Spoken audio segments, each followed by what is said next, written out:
Agnosis na Era de Aquários. Com o maior prazer me dirijo a este grupo de irmãos, desejando naturalmente saudá-los aqui no mundo físico, já que nos mundos superiores nós conhecemos a todos e a cada um dos aqui presentes. Certamente, a Gnosis vem preencher uma necessidade nesta Era de Aquário.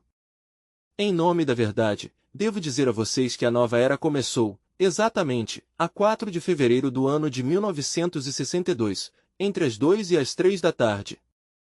Houve então um engarrafamento do trânsito celeste, na constelação do Aguadeiro. Os observatórios de todos os países da Terra puderam observar tal evento. Foi algo, pois, que se conheceu nos 4 pontos cardeais do mundo, foi algo que se viu desde os observatórios do Palomar nos Estados Unidos, ou de Manila, ou de Londres, etc. Não se trata de uma afirmação a priori, sem documentação de espécie alguma. Na realidade, este evento foi um fato concreto, rigorosamente observado pela ciência oficial. Os planetas do Sistema Solar se reuniram em um Supremo Congresso, precisamente sob a constelação de Aquário. Desde então, como sequência ou corolário, começou a Era de Aquário, a nova era. No entanto, é sabido que neste momento se sentem os últimos impulsos de peixes que tentam misturar-se com os primeiros albores de Aquário. Há uma espécie de mistura entre as duas correntes, a que agoniza e a que nasce, entre o velho e o novo, entre o que está caducando e o que tem sabor revolucionário. À medida que o tempo for passando, a Era de Aquário se irá fazendo sentir cada vez mais e mais. Obviamente, esta era traz grandes acontecimentos. Se observarmos rigorosamente a constelação de Aquário, veremos que está governada por 2 planetas. O primeiro deles é Urano, é um planeta revolucionário, catastrófico em 100%, o segundo, Saturno.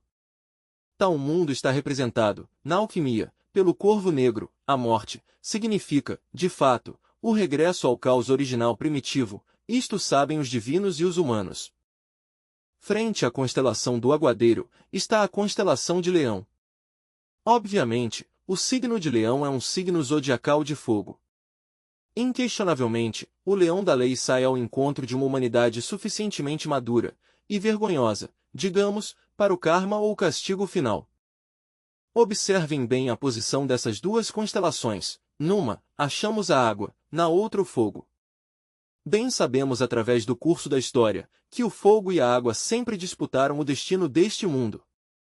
Indubitavelmente, assim como existe o ano terrestre, também existe o grande ano sideral. Um ano terrestre é a volta da Terra ao redor do Sol, um ano sideral é a volta ou a viagem do nosso sistema solar ao redor do cinturão zodiacal. Nosso sistema solar iniciou a presente viagem sob a constelação de Aquário, e depois do grande dilúvio universal, que não foi outra coisa que a submersão do continente Atlântico, entre as bravias ondas do oceano que leva seu nome, desde aquela época, começando, pois, com a nova viagem, também se iniciou a nova raça, que é a nossa. Os Atlantes pereceram, mas surgiu a raça ária. Esta raça surgiu desde o instante mesmo em que o Sistema Solar iniciou sua nova viagem ao redor do zodíaco. Esse novo viagem, repito, iniciou-se sob a constelação de Aquário. Assim como existe o ano terrestre, existe o ano sideral. O Sistema Solar já está concluindo sua viagem ao redor do zodíaco, acaba de regressar à constelação de Aquário, e ao final da viagem, inquestionavelmente tem que haver um grande cataclismo. A viagem passada foi maravilhosa. Na viagem passada existiu a raça dos Atlantes, mas essa viagem concluiu precisamente na constelação de Aquário com um grande cataclismo, o dilúvio universal.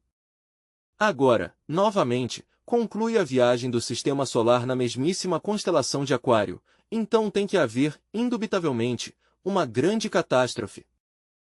Há fenômenos cósmicos que são extraordinários, assim como o Sistema Solar viaja ao redor de todo o cinturão zodiacal, até regressar ao ponto de partida original, assim também há um mundo, um planeta gigantesco que se harmoniza com essa mecânica sideral. Quero referir-me, de forma enfática, ao planeta Hercólubus. É um mundo gigantesco, 6 vezes maior que o Titã do nosso Sistema Solar, chamado Júpiter. Hercólubus tem uma órbita enorme e pertence a outro sistema solar, ao Sistema Solar Tilar. Dito sistema está se aproximando perigosamente de nós, e quanto a Hercólubus, vem viajando, pois, em sua órbita, rumo à Terra, está à vista de todos os telescópios do mundo. Em nossa associação gnóstica, lá no México, nós temos um mapa oficial, encontrado numa hemeroteca dentro do Distrito Federal. Não se trata, pois, de simples suposições, mas sim de algo que todos os astrônomos conhecem. Não há observatório do mundo onde não se saiba, onde se ignore a questão de Hercólobos. Quando aquele enorme e gigantesco planeta se aproximar demasiado, processar-se-ão em nosso planeta Terra acontecimentos extraordinários. A enorme massa chamada Hercólobos, obviamente tem um poder magnético formidável. Atrairá, por tal motivo, o fogo líquido que existe no interior da Terra. Então brotarão vulcões por todas as partes, acompanhados de intensos terremotos. Nossos antepassados de Anar disseram o seguinte: os filhos do quinto sol, referindo-se a nós, perecerão pelo fogo e pelos terremotos.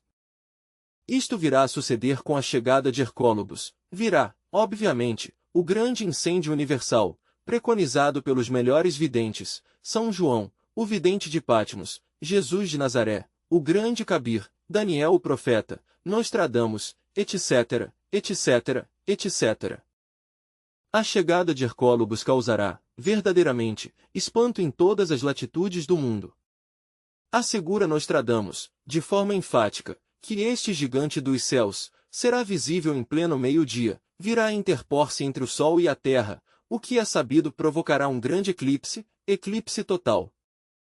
Como quer que a massa planetária de Hercólobos seja demasiado gigantesca, é óbvio que tem que atrair o fogo líquido do interior do mundo para a superfície. Por tal motivo, tem que brotar os vulcões por toda parte. O mais grave é que cada vulcão novo surge em meio de terríveis e espantosos terremotos. Não será, pois, estranho, que naqueles dias, as grandes cidades do mundo caiam feitas pó, Nova York, Paris, Londres, Buenos Aires, etc., etc., etc. Com o máximo de aproximação de Hercólobos em direção à órbita terrestre, inquestionavelmente terá que se produzir uma revolução dos eixos da Terra. Então os mares mudarão de leito e os continentes atuais se submergirão entre os oceanos. Por aqueles dias, a Terra toda inteira terá regressado ao caos original primitivo, tal como se pode deduzir quando se observa a constelação de Aquário. É necessário esse regresso ao caos, para que de entre o fundo dos oceanos surjam terras novas, céus novos, como disse o apóstolo Pedro. Não está demais, e vem a propósito agora, citar precisamente a epístola de Pedro aos Romanos. Disse: os elementos, ardendo, serão desfeitos e a terra e todas as obras que nela há, serão queimadas. Paulo de Tarso também diz que haverá céus novos e terras novas, e o mesmo diz o vidente de Patmos. Assim que, na realidade, nosso sistema solar está concluindo sua viagem ao redor do zodíaco. Algo similar sucedeu com a vida dos Atlantes. Quando terminou a viagem passada do sistema solar ao redor do zodíaco, chegou Hercólobos, então se produziu uma revolução total dos eixos da Terra. Os mares mudaram de leito e desapareceu Atlântida entre as bravias ondas do oceano que leva seu nome. Agora, finalizando a nova viagem, que se iniciou depois do dilúvio, podemos afirmar de forma enfática que uma catástrofe similar se avizinha. Se foi a água naquela época que iniciou a grande catástrofe dos Atlantes, agora será precisamente o fogo que iniciará a tragédia. Porém, é sabido que o demiurgo arquiteto do universo tem tudo bem previsto. Como quer que hajam de surgir terras novas para uma nova humanidade, terá que se conservar a semente. Por tal motivo terá de se preparar um núcleo que sirva de base para a Era de Aquário, para a Idade de Ouro, para a nova raça. Esse núcleo estará formado por homens e mulheres de boa vontade. Tal grupo será tirado, secretamente, de entre o fogo e o fumo, na hora do terror, e será levado a uma ilha que existe no Oceano Pacífico.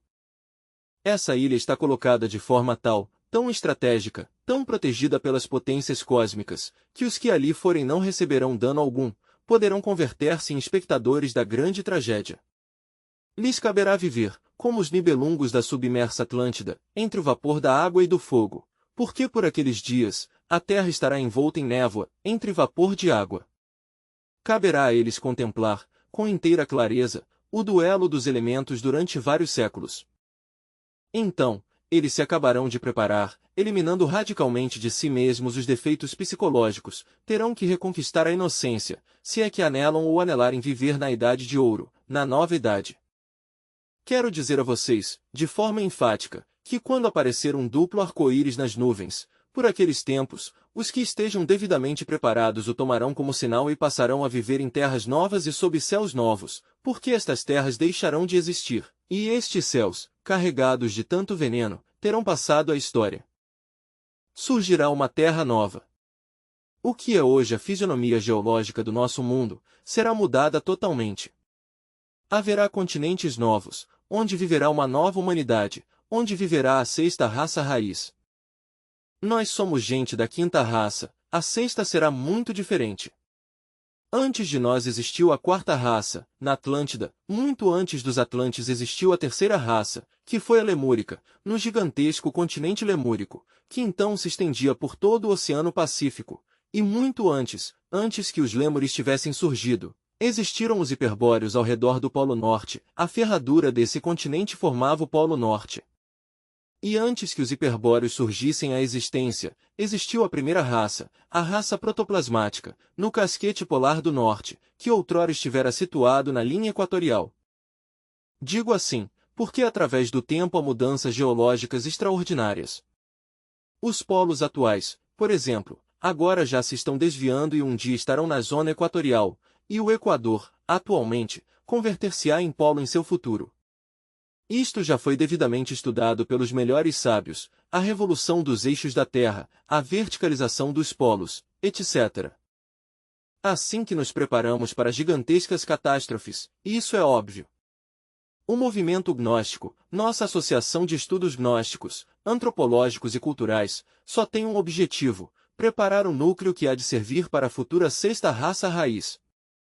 Este movimento esoterista crístico tem ao redor de 5 milhões de pessoas em todo o hemisfério ocidental, incluindo os Estados Unidos e iniciando-se neste momento também no Canadá.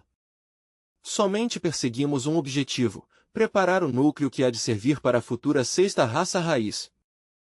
Quero que vocês saibam que, assim como a Terra tem 4 estações durante o ano, que são primavera, verão, outono e inverno, assim também cada raça, durante a viagem do sistema solar ao redor do zodíaco, passa por 4 estações: primavera, a idade de ouro; verão, a idade de prata; outono, a idade de cobre; inverno, a idade de ferro. Daniel, o profeta, vê lá, na longínqua, um enorme e gigantesco mar, um grande oceano, e 4 ventos que lutam e disputam entre si a supremacia. Logo, ante sua clarividência, surge a primeira besta, que parecia um leão e que tinha asas como de águia e que lhe foi dado coração de homem, é a idade de ouro. E logo vê surgir uma segunda besta que parece um urso e que pisa toda a terra, é a idade de prata. E logo uma terceira, que mais parece um tigre, é a idade de cobre. E logo uma quarta que é completamente distinta das outras 3, porque é de ferro, suas unhas e seus pés são de ferro, seus dentes são de aço, tritura tudo o que encontra. E tem poder para formar a desordem em todas as partes, para destruir a natureza e até para vencer os santos do Altíssimo. Mas sentou-se o juiz, veio e lhe tirou afinal seu domínio e o reino foi entregue aos santos do Altíssimo. Essa quarta besta é a idade de ferro, é a idade atual em que estamos e que terminará catastroficamente. Lembremos também daquele sonho que teve Nabucodonosor rei. Vi em seu sonho uma grande estátua, sua cabeça era de ouro, seu peito e seus braços de prata, seu ventre era de cobre, de metal, como se diz, e suas pernas e seus pés eram em parte de ferro e em parte de barro cozido. Então, Nabucodonosor rei chamou todos os sábios da Babilônia para que lhe interpretassem o sonho. Quando eles lhe requeriam que o desse a conhecer, dizendo-lhes: Dize-me teu sonho e o interpretaremos. Ele guardava silêncio e somente se limitava a responder: Meu sonho eu não conto, não digo, porque sei muito bem que vós pondes dilações, enquanto se muda o tempo e se mudam as circunstâncias. Se sois tão sábios, dizei-me qual foi o sonho, o que foi que eu sonhei, e logo dai-me a interpretação. Protestavam, naturalmente, todos os sábios e diziam: Jamais rei nem príncipe algum foi tão exigente. Enfurecido, o monarca o fez levar às prisões e à morte. Assim estavam as coisas, até que surgiu Daniel, o profeta, que então se chamava na terra da Babilônia, Beltesazar, e disse: Eu direi o sonho ao rei e darei sua interpretação. Claro, Daniel havia se preparado com antecipação. Havia estudado no mundo astral o sonho do rei, havia saído do corpo, havia investigado esse sonho, de maneira que já estava pronto. O monarca disse: És tu capaz de saber o que sonhei? Sim, senhor. Tu sonhaste com uma grande estátua. Sua cabeça era de ouro, seu peito e seus braços eram de prata, seu ventre era de cobre e suas pernas e seus pés em parte eram de ferro e em parte de barro cozido. Isso significam 4 reinos que se sucedem sempre na história do mundo. Claro, indubitavelmente se referia às 4 idades: a cabeça, a idade de ouro; o peito e os braços, a idade de prata; o ventre, a idade de cobre; e as pernas e os pés, em parte de ferro e em parte de barro cozido, a idade de ferro, que é na que nós estamos, em parte forte e em parte frágil. Forte, aparentemente, mas frágil porque virão os grandes terremotos, os grandes maremotos e espantosos cataclismos que acabarão com toda esta perversa civilização de víboras. Essa é a crua realidade. Claro, assombrado Nabucodonosor rei fez pôr em Daniel a túnica de púrpura e sobre seu peito um colar precioso, e em seu anel de diamante, e o declarou governador de todo o reino. Assim que as 4 idades são um fato. Na idade de ouro de uma raça, não existe nem o meu nem o teu, tudo é de todos e cada qual pode colher da árvore do vizinho sem temor algum. Então reina o amor, a fraternidade, todos adoram a Deus, rendem-lhe culto. O ego não existe então nos seres humanos. Todos são inocentes, preciosos, gozam com a beleza da natureza, não há fronteiras, não há exército, não há nada que possa diminuir a felicidade, tudo é de todos. E a única coisa que reina, soberana, é isso que se chama amor. Na Idade de Prata, começam os seres humanos a querer conquistar a Terra, por isso se representa como um urso que começa a avançar, mas todavia a beleza não diminui, o esplendor fulge por toda parte, se adora ao sol, rendes-lhe culto, cantase aos filhos da manhã, aos senhores da aurora, podese perceber os príncipes do fogo, dos ares, das águas e da terra. Na Idade de Cobre, começam a surgir as guerras, começam a aparecer as fronteiras e desaparece o esplendor primigênio. E na Idade de Ferro, tudo termina com um pavoroso cataclismo. Na Idade de Ferro, a humanidade chega ao estado atual em que se encontra. A 4ª besta, realmente, tem sido espantosa, como disse Daniel, distinta das outras bestas, mas terá seu fim da noite para amanhã. Assim é a Idade de Ferro, tal e como está agora assim tem sido sempre em qualquer raça. É terrível, guerras até a morte, ódios, fronteiras, luxúria, degeneração, etc. Estamos na Idade de Ferro, mas lembrem que em parte é forte e em parte é débil. Esta idade em parte é de ferro e em parte é frágil porque é de barro cozido e será destruída. Assim que com estes estudos, nós, o que queremos é preparar-nos. Oxalá todos e cada um dos aqui presentes possa ingressar nesse núcleo precioso que há de servir como base para a futura Idade de Ouro. A Idade de Ouro corresponde ao Evangelho de São Lucas, que é o Evangelho segundo a luz, o Evangelho solar. Símbolo de tal Evangelho é o touro alado, a terra regenerada, purificada, depois de tanta dor. A época atual está perfeitamente ilustrada com o Evangelho de Mateus. O Evangelho de Mateus é o Evangelho segundo a ciência. E o que nos diz o Evangelho de Mateus? Quando virdes a Jerusalém rodeada de exércitos, quando haja pestes e pestilências, pestes e terremotos por todas as partes, e enfermidades desconhecidas e etc., etc., etc., é porque a grande catástrofe se acerca, se avizinha, isso diz, em síntese, Mateus. De maneira que Mateus segundo a ciência, nos indica que a catástrofe está às portas, se acerca. Obviamente, é necessário regenerar a Terra, transformá-la. Porque nosso mundo Terra está nestes momentos passando, ou processandose, digamos, de acordo com a lei da entropia. Qual é essa lei? Observem vocês, por exemplo, 2 marmitas cheias de água, uma com água quente, outra, água fria, Coloquem essas duas marmitas perto uma da outra, juntas, tocando-se entre si, e verão vocês processos involutivos e desordenados na água das marmitas. Ao fim, estas águas ficam igualadas. Isso em química se denomina entropia. Nestes momentos, por exemplo, a atmosfera está contaminada com o sóis, não somente nas grandes cidades mas sim nos campos, nas montanhas, em todas as partes. Já nos bosques mais profundos não vemos o céu tão azul, como há 50 anos, agora tem um azul chumbado, ligeiramente acinzentado, e isto é nos lugares mais longínquos de toda a urbe, que diremos nas cidades. Pensemos no sóis de Londres, e sem ir tão longe, no sóis do nosso Distrito Federal no México. Isso é gravíssimo. Os melhores sábios disseram que de continuar este sóis, antes de 40 ou 50 anos, uma enorme quantidade de humanidade terá perecido devido ao sóis. Os rios estão contaminados, os peixes desapareceram, já não se encontra rios de água pura de vida onde se pudesse banhar, todos estão contaminados. Os mares foram convertidos em enormes lixeiras e as espécies marítimas estão desaparecendo por contaminação. A terra toda, que antes produzia ricos frutos em abundância para sustentar todas as criaturas, está se esterilizando. Agora percorrese enormes extensões de terreno convertido tudo em deserto. Os adubos químicos, aparentemente magníficos, a longo prazo terminam por esterilizar a terra. Ao passo que vamos, e de acordo com a lei da entropia, pronto se terá igualado tudo.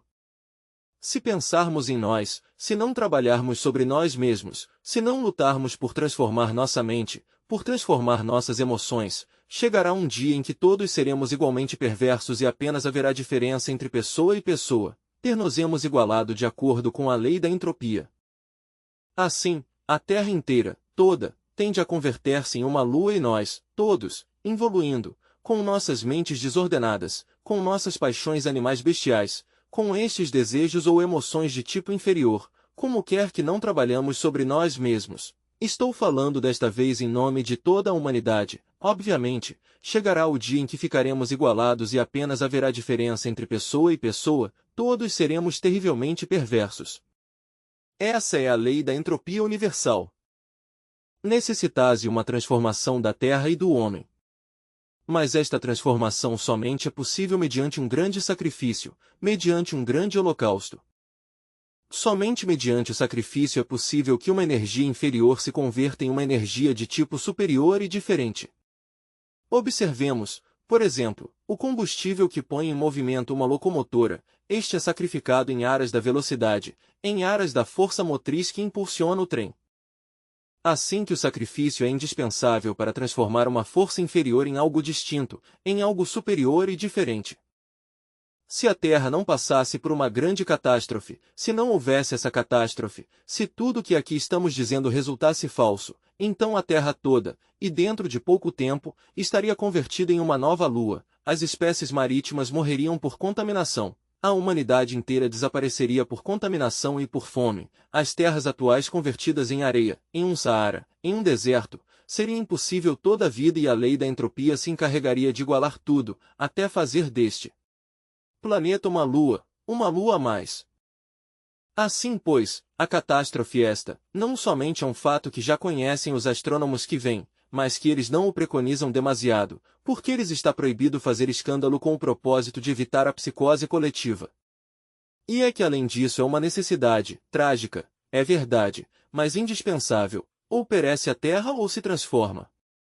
Entre os planos da fraternidade universal branca, sabese que a Terra se transformará, as sagradas escrituras afirmam que se transformará. Não somente as escrituras bíblicas mas sim as sagradas escrituras de outras latitudes, de outras grandes religiões. Sempre se disse que se transformará, que passará por uma grande transformação, e essa transformação somente é possível mediante um gigantesco sacrifício, mediante um grande holocausto. A Terra atual está agonizando. E o mais grave é que a humanidade não se dá conta disso, não se dão conta de que nos mares estão perecendo as espécies, não se dão conta que nos rios estão desaparecendo as espécies, não se dão conta de que se está esterilizando nosso mundo, que está agonizando. Acrescentese a isso as explosões atômicas subterrâneas. Absurdo meter bombas atômicas no interior da casa. Eu creio que a nenhum de vocês ocorreria bombardear sua própria casa. Qual de vocês teria a tolice, ou a bobagem de meter uma bomba de dinamite bem forte em sua casa? De fazer uma escavação em sua casa para logo meter uma bomba, em seu mesmo domicílio? No entanto, os cientistas estão fazendo isso, bombardeando este domicílio, este pequeno planeta que se chama Terra e no qual vivemos todos, e o mais grave é que o estão fazendo sem nos consultar, arbitrariamente. Não nos consultaram, e se nos consultassem, estou certo de que todos nós protestaríamos. Mas o estão fazendo assim, de forma ditatorial, porque sim. Nestas condições este planeta Terra está agonizando, submetido a uma grande destruição, a uma devastação imensa. Que dizemos nós quando vemos alguém que está agonizando? Inquestionavelmente, seu final está perto, não é verdade? Morre, e o doutor estende o atestado de óbito. Mas não queremos dar-nos conta de que este grande organismo Terra está agonizando, que a vista está próximo seu final, disso sim não nos damos conta, quão adormecida está a humanidade. Assim pois, observem vocês a constelação de Aquário, governada por Saturno e Urano. Urano, o planeta das catástrofes, atômico, revolucionário, terrível. Saturno, o símbolo da morte, o esqueleto esse com a foice. Também Saturno é simbolizado em alquimia com o famoso corvo negro da morte, o regresso ao caos original primitivo. É necessário que esta Terra regresse ao estado caótico, ao caos, para que de entre esse caos surja uma nova Terra regenerada, simbolizada com o touro alado do Evangelho de São Lucas. Assim que os tempos do fim chegaram e estamos neles. Antes da grande catástrofe que se avizinha haverá muitas guerras até a morte e de pronto virão revoluções sangrentas em distintas nações do mundo, e virá a Terceira Guerra Mundial, e será como um verdadeiro holocausto atômico. Multiplicar-se-ão as enfermidades por todas as partes e não haverá como saná-las.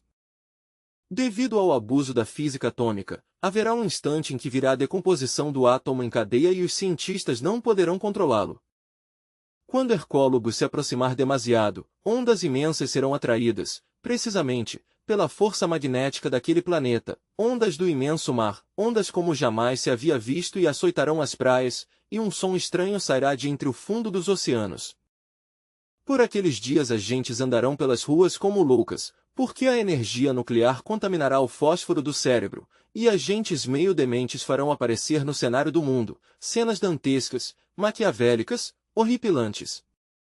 Afortunadamente, com o máximo de aproximação de Hercólogos, terminará essa tragédia dantesca e se marcará o ponto final à raça ária, a nossa raça, que é a área. Os mares mudando de leito, definitivamente, submergirão os continentes no fundo profundo. Afortunadamente, tudo está previsto, como já lhes disse, e haverá um lugar para o núcleo seleto que servirá de fundamento para a futura sexta raça raiz. Estamos ante o dilema do ser e do não ser da filosofia, ou nos transformamos ou perecemos. Essa é a crua realidade dos fatos. Embora nos creamos muito santos todos e cada um de nós, na verdade que não o somos, antes, embora pareça incrível, no fundo, todos somos terrivelmente malignos. Isto que estou dizendo, pode ser conhecido, pouco a pouco, através da nossa psicologia revolucionária, um livro escrito em relação com nossas características psicológicas. Refiro-me ao Tratado de Psicologia Revolucionária, livro que oxalá conhecessem aqui os irmãos para que pudessem trabalhar conscientemente sobre si mesmos. Até aqui minha palestra desta noite. Agora, com o maior gosto, darei a oportunidade aos assistentes para que façam perguntas com justa relação com o tema que propusemos. Se alguém tem algo a perguntar, pode fazê-lo com a mais inteira liberdade. Sim, irmão. Estudante. Quando começará o final? Mestre. Os tempos do fim, ou o princípio do fim, já começou, estamos exatamente no princípio do fim, por onde quer há guerras, e rumores de guerras, enfermidades desconhecidas, degeneração e catástrofe, etc. Assim que o final já começou. Alguma outra pergunta? Estudante. Mestre, as pessoas que se salvarem será fisicamente ou em estado de ginas? Mestre.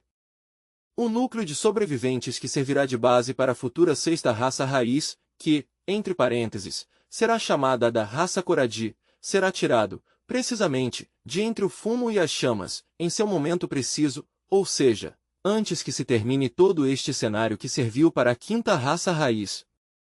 Serão levados fisicamente à ilha, uma ilha secreta que existe no Pacífico e que eu a conheço. Alguma outra pergunta? Vai perguntar lá, o jovem estudante. Por exemplo, as pessoas que se salvarão e que se trasladarão à ilha recordarão. Mestre. Pois, os que serão trasladados à ilha, serão sujeitos que tenham dissolvido pelo menos 50% do ego animal. Portanto, estarão mais ou menos despertos. Serão levados, pois, aonde devem ser levados? Ali viverão até o tempo que devem viver, desencarnarão e voltarão a tomar corpo lá mesmo, na ilha, e voltarão a desencarnar e voltarão a tomar corpo, lá mesmo, na ilha, e em cada uma dessas existências continuarão com o trabalho de aperfeiçoar-se. Quanto a recordarem a catástrofe, isso depende do grau de consciência que cada qual tem alcançado. Uma pessoa consciente, pois, terá que recordar tudo, uma pessoa meio consciente, recordará menos. Tudo depende da capacidade conscientiva de cada um. Estudante. Mestre, o senhor dizia que esse planeta era 6 vezes maior que Júpiter, ou entendi mal? Mestre. Correto. Estudante. Então, a força gravitacional ao estar entre o Sol e a Terra vai ser de uma força tremenda que pode desencadear, não somente o deslocamento dos polos da Terra mas, possivelmente, o desequilíbrio total do Sistema Solar. É assim? Mestre. Afetará, exatamente, de acordo com o mapa cosmológico que nos entregaram e de acordo com os cálculos matemáticos que eles fizeram, afetará fundamentalmente a Terra, e de forma secundária afetará Urano, Júpiter e Marte. De maneira que vai ser verdadeiramente catastrófico.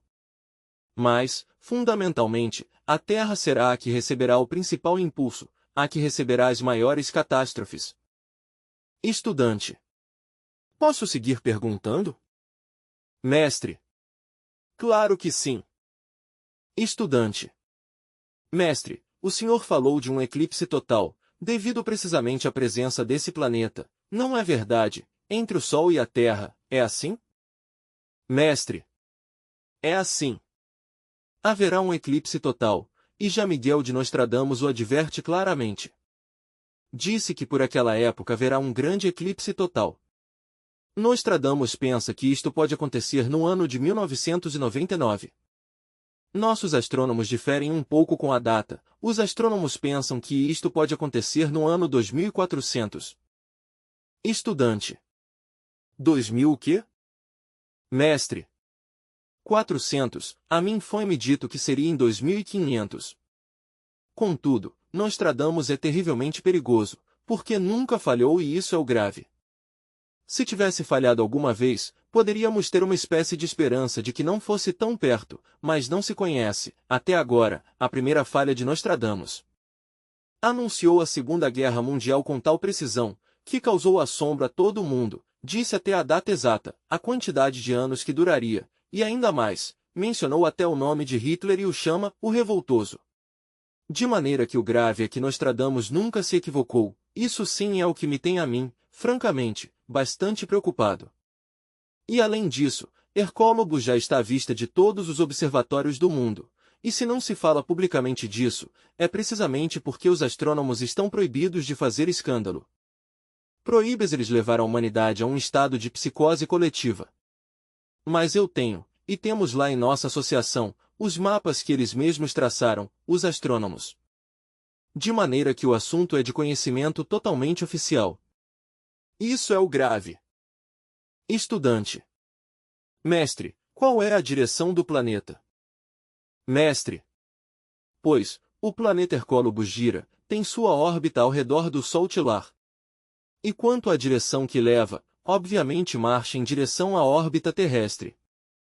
Sabese que passará por um ângulo do Sistema Solar, já está devidamente calculado. Estudante. Poderíamos nós vê-lo com um aparelho? Mestre. Naqueles dias será visível. Dizem que em 99, ou antes de 99 já será visível publicamente, e se verá em pleno meio-dia, e isso vai ser gravíssimo. Alguma outra palavra? Estudante. Falaze que há extraterrestres muito mais adiantado que nós, alguma vez vamos chegar a esse nível de evolução. Mestre. Pois, certamente, há habitantes em outros mundos. Alguns podem estar mais adiantado que nós, outros podem estar como nós ou em piores condições, há de tudo em um universo que não tem limites nem beiras. O que sim posso assegurar-lhes é, que aqueles extraterrestres que podem viajar de galáxia em galáxia, são verdadeiros deuses-homens. Esses outros que somente podem viajar dentro do sistema solar, são homens no sentido mais completo da palavra. Os que podem viajar pela nossa galáxia, pela nossa Via Láctea, exclusivamente, são homens transcendentais, mas que ainda não chegaram ao estado de super-homens. A conquista do espaço é para homens verdadeiros ou para os super-homens, jamais para o animal intelectual equivocadamente chamado homem. Assim que se considerarmos nós o estado em que nos encontramos, embora nos pareça muito duro, devemos aceitar que somos, hoje por hoje, animais providos de intelecto. Tiremos o intelecto de qualquer pessoa, para ver o que resta, a pura besta, e isso é tudo. Somos animais providos de intelecto, animais intelectuais. Isso de que somos já homens, no sentido transcendental da palavra, isso é demasiado, isso é exagerar a nota. Porque o homem é o rei da criação. Um pequeno grupo de homens pôde paralisar, totalmente, os Estados Unidos e o Canadá. Esse pequeno grupo de homens pôde fazer um apagão, tão terrível, que paralisou os Estados Unidos. Uma nação tão orgulhosa, tão poderosa, pois, foi ferida de morte. De que serve aos gringos possuírem seus formidáveis foguetes, pois, e suas máquinas de toda espécie, se tudo isso é movido por eletricidade?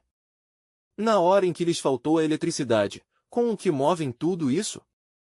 E este pequeno grupo de homens paralisou os Estados Unidos. Nada mais que uns 4 ou 5, puderam paralisar a poderosa nação dos Estados Unidos. Refiro-me a um pequeno grupo de extraterrestres, verdadeiros homens, se acercaram com uma nave e paralisaram os Estados Unidos. Todos vocês recordam, perfeitamente, o apagão de Nova York, que produziu tão grande escândalo. Não há dúvida de que, então, foi devidamente fotografada a nave que produziu o apagão. Desde aquela época se iniciou a investigação nos Estados Unidos, sobre esta questão dos pires ou discos voadores.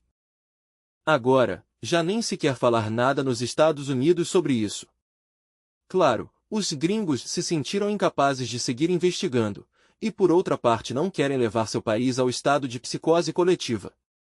Mas, fatos são fatos e ante os fatos temos que nos render, um punhado de homens paralisou a poderosa nação estadunidense. O homem é o rei da criação, é o dono do universo. Agora, nós, poderemos fazer igual? Se nos reunirmos 4 de nós, conseguiremos paralisar a poderosa nação gringa? Entendo que um só homem tem poder sobre o fogo do universo, sobre o ar, sobre as águas e sobre a terra, porque é rei, e se não é rei, não é homem. Eu não posso conceber um homem que não seja rei da criação, ou é rei, ou não é homem, e a crua realidade é que nós somos, unicamente, meros animais intelectuais. Estudante. Mas vamos permanecer sempre nesse estado? Mestre. Isso depende de nós. O Sol está fazendo um grande experimento, um experimento terrível, quer criar homens. Conseguiu criar alguns, na época de Abraão, o judeu, conseguiu fazer certa boa quantidade de criações durante os primeiros 8 séculos do cristianismo, na Idade Média fez algumas criações, e nestes momentos tenta fazer novas criações, antes que pereça a raça ária. Depositou o Sol, em nossas glândulas sexuais, os germes do homem. Se nós cooperarmos com o Sol, esses germes podem desenvolver-se. Então se forma o homem dentro de nós, na mesma forma em que dentro da crisálida se forma a borboleta. Mas há necessidade de cooperar com o Sol. Quando a gente perde interesse pelas ideias solares, o Sol também perde interesse pela gente e as destrói, porque não lhe servem para seu experimento. Atualmente a raça humana perdeu todo o interesse pelas ideias solares, se voltou terrivelmente lunar, terrivelmente mecanicista, e é óbvio que, por tal motivo, o Sol a vai destruir, terá que criar uma nova raça para continuar com seus experimentos. O Sol criou toda esta delgada camada, digamos, de vida orgânica sobre a superfície do mundo, essa delgadíssima película de vida orgânica, e tem direito a colher o fruto do seu trabalho. Ele quer colher, e com justa razão, um grupo de homens solares, deseja, o Sol, colher homens solares.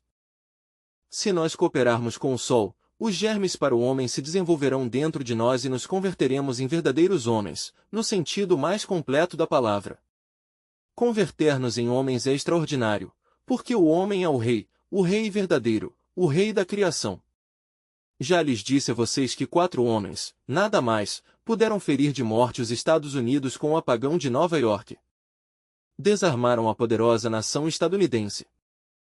4 homens, nada mais. O homem é poderoso, é o dono da criação.